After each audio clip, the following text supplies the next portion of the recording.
दोस्तों, रेत का महल पार्ट 1 से लेकर पार्ट 6 तक आप देख चुके होंगे और अगर नहीं देखा तो बायो में उसका लिंक मिल जाएगा। लेकिन आज पार्ट 7 में मैं दीपक शर्मा खुद आपके सामने खड़ा हूं। आज कोई कहानी नहीं सुनाऊंगा।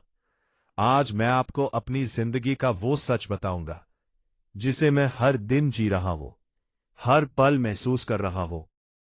आपने पिछले पार्ट्स में देखा होगा कैसे मेरी पत्नी संतोषी ने 17 साल तक मेरी कमाई पर ऐश किया।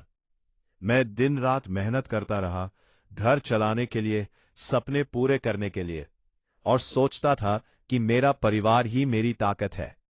लेकिन मुझे क्या पता था कि जिसको मैं अपनी दुनिया समझ रहा हूं वही एक दिन मेरी दुनिया उजाड़ देगा। जब मेरी कमाई बंद हुई तब संतोषी ने श्रीराम बिश्नोई के साथ मिलकर मेरे खिलाफ साजिश रच दी। पहले मुझे जेल भिजवाया गया और उसके बाद मेरे ही बच्चों को सड़क पर ला खड़ा किया गया। कभी कभी रात के सन्नाटे में जब सब सो जाते हैं तब मैं खुद से एक सवाल पूछता हूं, अगर उस दिन मैं टूटकर हार मान लेता, अगर मैं अपनी जान दे देता, तो आज मेरे बच्चों का क्या होता। ये सोचकर ही रूह आप जाती है। जिस इंसान के लिए मैंने अपनी पूरी जिंदगी लगा दी, आज वही किसी और के साथ मेरी जिंदगी के ऊपर खड़े होकर खुश है। वो इंसान जिसके पास पहले से एक पत्नी है, 2 बच्चे हैं, फिर भी आज मेरी पत्नी उसके साथ रह रही है और मैं आज भी अपने बच्चों के साथ टूटी हुई जिंदगी के टुकड़े जोड़ने की कोशिश कर रहा हूं। लेकिन दोस्तों, सबसे बड़ा दर्द यहां खत्म नहीं होता। सबसे गहरा घाव मुझे मेरी अपनी बेटी ने दिया है। मेरी वही बेटी जिसे मैंने उंगली पकड़कर चलना सिखाया, जिसके लिए मैं हर मुश्किल से लड़ जाता था, जिसकी एक मुस्कान के लिए मैं खुद को भूल जाता था। आज वही बेटी मुझे ब्लॉक कर चुकी है। वो हॉस्टल में रहती है और महीने 2 महीने में बस एक मैसेज आता है, पापा रिचार्ज करा दो। उस मैसेज को पढ़कर दिल अंदर से टूट जाता है। मन करता है पूछूं, बेटा सिर्फ पैसे के लिए ही याद आता हूं क्या?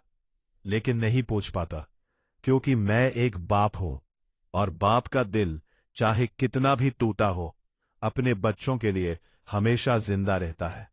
आज उसे ना अपना छोटा भाई दिखता है, ना अपने पापा। उसे बस वो सपने दिख रहे हैं जो उसे दिखाए गए हैं कि उसका पिता कुछ नहीं है, उसकी कोई औकात नहीं। हां, ये सच है। आज मैं पहले जैसा नहीं कमा पाता, लेकिन इसकी वजह मेरी कमजोरी नहीं है, मेरी जिम्मेदारी है।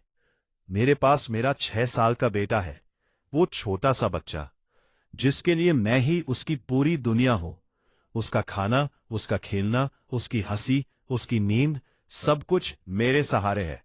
वो 24 घंटे अपने पापा को चाहता है।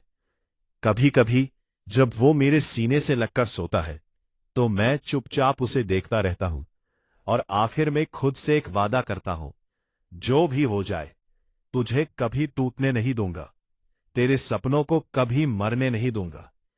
अब मैंने उसे स्कूल भेजना शुरू किया है ताकि मुझे थोड़ा वक्त मिल सके, कुछ काम कर सकूं। लेकिन सच्चाई यह है दोस्तों, जब अपने ही साथ छोड़ देते हैं तो दुनिया से उम्मीद रखना बेकार हो जाता है। किसी से थोड़ी सी मदद मांग लो तो कॉल उठाना बंद, और जो लोग कभी मेरे सामने नजर उठाकर बात नहीं करते थे, आज वही लोग मुझे नीचा दिखाने में एक पल नहीं लगाते। इन पिछले 2 सालों में मैंने बहुत कुछ सीखा है। मैंने दर्द में मुस्कुराना सीखा है, मैंने बेइज्जती सहना सीखा है, और सबसे ज्यादा मैंने अकेले जीना सीख लिया है। अब ना किसी से शिकायत है, ना किसी से उम्मीद, बस एक ही भरोसा है, ये वक्त भी गुजर जाएगा। मेरा बेटा पढ़ेगा, आगे बढ़ेगा, और एक दिन मेरे हर दर्द का जवाब बनेगा। मुझे समझने वाला अब कोई नहीं है, और सच कहो अब मैं किसी को समझाना भी नहीं चाहता, क्योंकि ये सिर्फ मेरी जिंदगी की कहानी नहीं है, ये एक बाप के टूटे हुए दिल की आवाज है। और यही मेरे जीवन की असली सच्चाई है।